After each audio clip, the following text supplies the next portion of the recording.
Hey everyone, it's Mary. Welcome back to the channel. I discovered this technique recently of using foil on my projects and getting to foil any stamped image that I have in my stash. And I so badly wanted to share it with you. One of the reasons why I really like this technique is because I am hurting for space, and so to have my laminator set up all the time is kind of cumbersome. And so I like the idea that this uses products and things I already have readily available, easy to use. And so we're going to foil anything in our stash with just heat embossing by using the powder and the gun. All right, so let's get started. So here are the 3 distressed oxide colors that I'll be using. And I pulled out my mat. Here is the glass mat from We Are Memory Keepers. And I like to pull that out and use with when I'm doing kind of the ink blending business, because I feel like it's just easier. I could see it really well. It cleans up nicely. And so I'm a fan of that.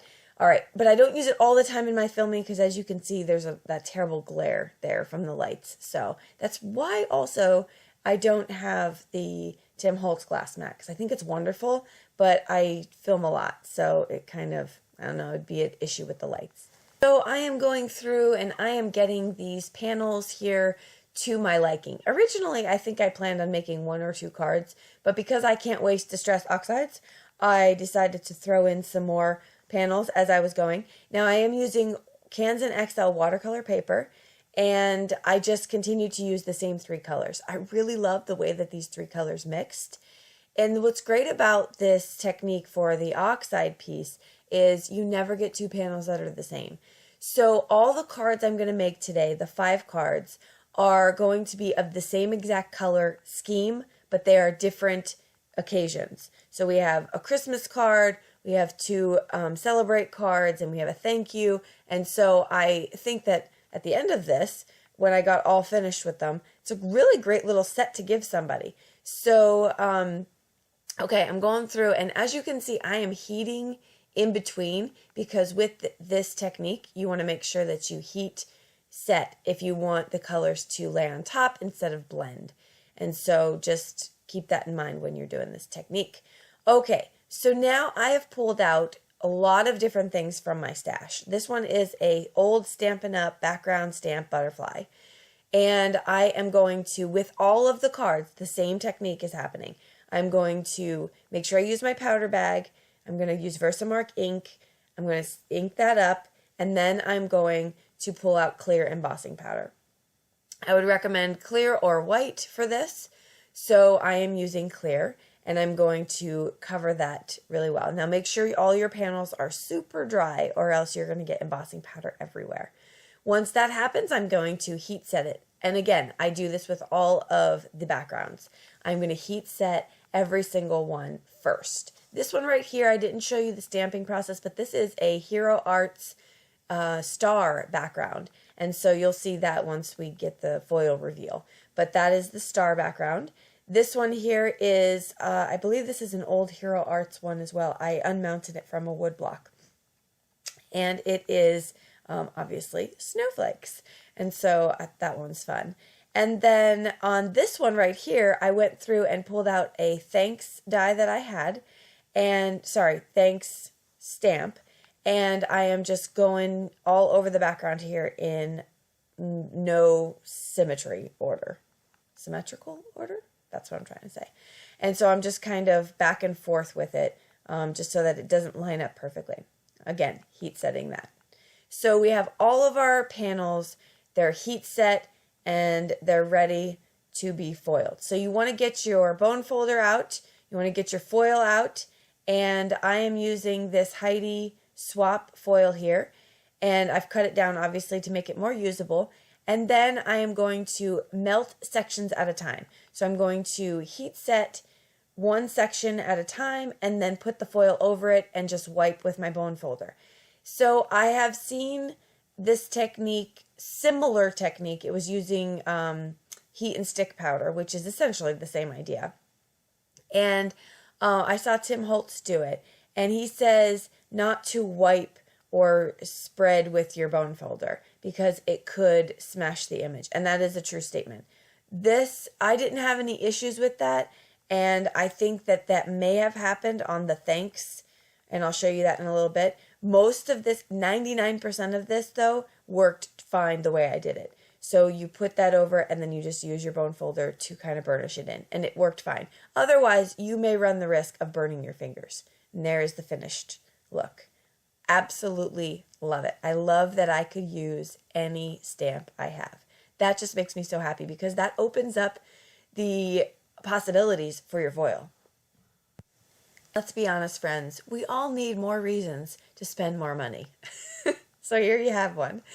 But I really, okay, so this one right here, I actually put the foil down on the project and then melted over it. It worked, but I didn't like it as much, and the reason is because I feel like it kind of blurred some of the stars in there, and so I can't, it still looks great, don't get me wrong, still looks great, but I think maybe I would have got a sharper image had I done it this way. So I'm back to doing it this way, but I did want to at least show you that that was an option, and play with it, have some fun, figure out what works for you. If you have other tips about this technique, please comment below. I love to share. I want everyone to know the best way to do stuff or alternate ways to do things. So, yeah, be sure to share. But here we've done the snowflakes. So, I love that. I just love that foil. And then lastly, I am going to go through and I'm going to do the thanks. So this one, because I want the word to be more crisp, this may be one of those that you be a little bit more careful with as far as the burnishing with your bone folder, because there were pieces of it that did not come out, and you'll see at the very bottom, on the bottom right, the KS I could not get to work. And the reason for that is I believe I lost my embossing, the melted aspect of it. I think I might have wiped it off. So anyway, that's that. Here's our 4 panels using this technique, and now we get to have some fun making some cards. So I am going to make a myriad of cards here. The first one I'm going to do is I'm going to cut out this panel with the Simon Says Stamp balloon die, and I'm going to make a shaker card, and I'm going to have the balloon positive for another card. So I'm going around with my AdTech tape runner, and then I'm just going to put some some acetate there. Acetate does not have to be embossable because I'm not going to heat it at all. So you can just use regular. Here, this is my way of doubling up foam tape. This foam tape is amazing.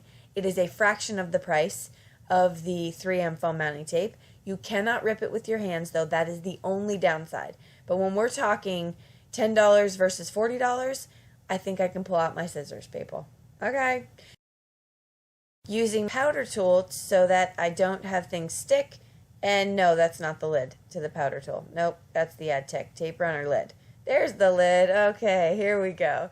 So I pulled out this shimmer cardstock I had in my stash, and I love it. It's a 12 by 12 pack of just different colored of shimmer paper. It's hard to see on film, but it really is pretty.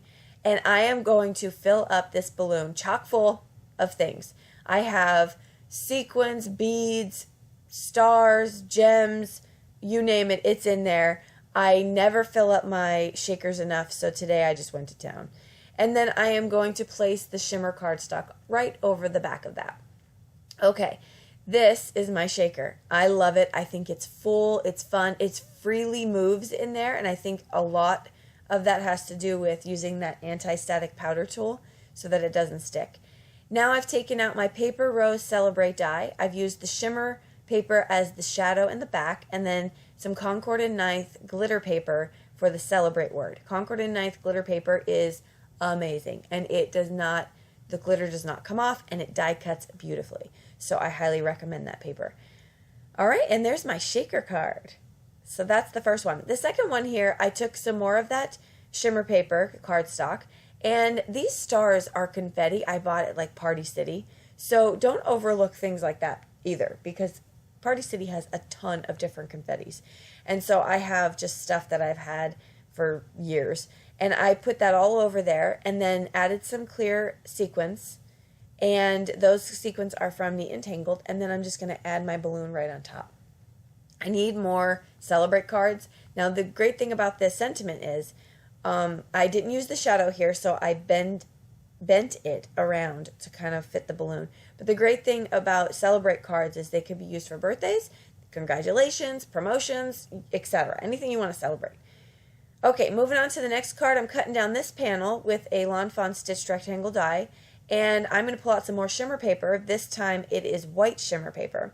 Again, I really wish that the video could capture how pretty that is, but it's just got this soft shimmer sparkle. So I'm going to take out my Little Town border die from Lawn Fawn, and then some of this tonic mirror card stock, and I love this. I have this in gold, silver, and rose pink. It's gorgeous. It die cuts great. Just beautiful. So I'm going to make my very first Christmas card of the season. Okay, so I die cut Mary. This die is from, who is this from? I want to say Concord and 9th. It is Concord and 9th. And I have now cut out the Little Town border in the silver and the white. But I'm going to cut off the white houses because I don't need those. What I need is the hillside to match the houses. So the white shimmer paper is going to go right on top of that. And now my houses are silver.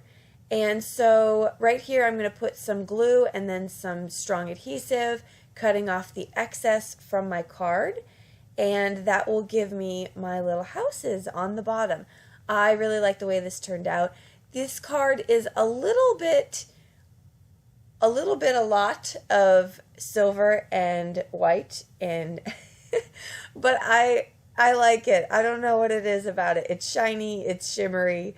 It gets me in the holiday season. So, okay, that's for that card. This card right here is going to be the butterfly. I have this old Tim Holtz stamp set, and it's sort of like an antique type of set. And in this sentiment, I just love it. I've used it on a couple cards I've done videos for. But it says, in dreams we catch a glimpse of life larger than our own. And I think that's sweet, and I think it's beautiful to go on top of a butterfly. And so that's what I'm going to do. And I make this very simple, this card actually. I am going to mat it on some more of that shimmer cardstock. And that's pretty much going to be it for this card. I'm not going to add any embellishments or do anything else with this one. So I like the way that that turned out. All right, and then last but not least, we have this thanks panel, and I've cut it in half. And I'm trying to make this a little bit more of a masculine card. So I'm not going to add too much. I do think I add a little bit of diamonds around the sentiment, but nothing else really there. So thank you so much for joining me. I hope you like this technique, and I hope this helps you. If you don't have a laminator, that's okay. Don't let that shy you away from getting some foils added to your arsenal of things, because this technique works just as well. I feel it does, especially with a little bit of practice and timing. So hopefully this helps you. If you have any questions or comments, I'd love to hear from you. Please comment below. And I will link here at the end of the video another video I did over at the Craft Galley channel using the same technique, just so you can see it using some different colored foils. I will list everything I use below, and don't forget to hit subscribe and find me on other forums, and I will see you in the next video. Bye-bye.